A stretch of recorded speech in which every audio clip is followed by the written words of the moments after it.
Bismillahirrahmanirrahim. My dear student, Assalamu alaikum.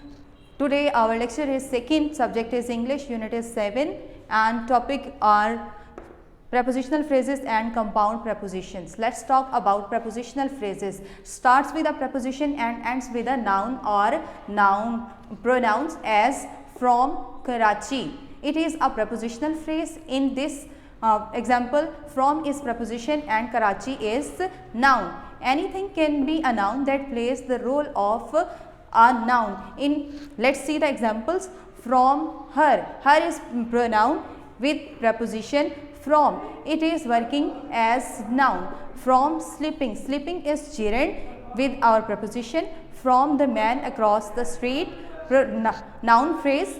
Noun. All of these are pronoun, gerund and noun phrase are working as noun and they are also working as objects of prepositional phrases. Prepositional phrases functions as adjective and as an adverb too. As adjective, I received a message. Let's see its use as adjective. I received a message from Hassan. In this example, noun message is a noun and from Hassan is a prepositional phrase which is modifying the noun message.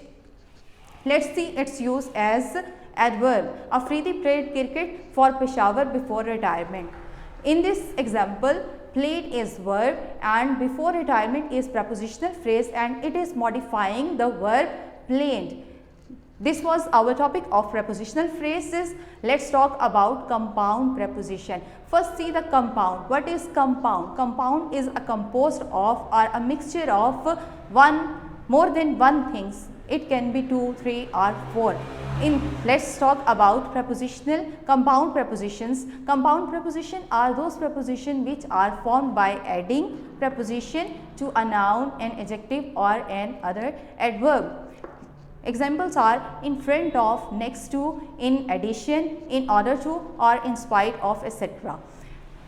Your diary is read the pages 98, 99 and 100 of your textbook and try to solve the exercises given on these pages. Pictures of these pages will be sent to you with your class lecture. Make correction where it is made for you. Thank you. Allah Hafiz.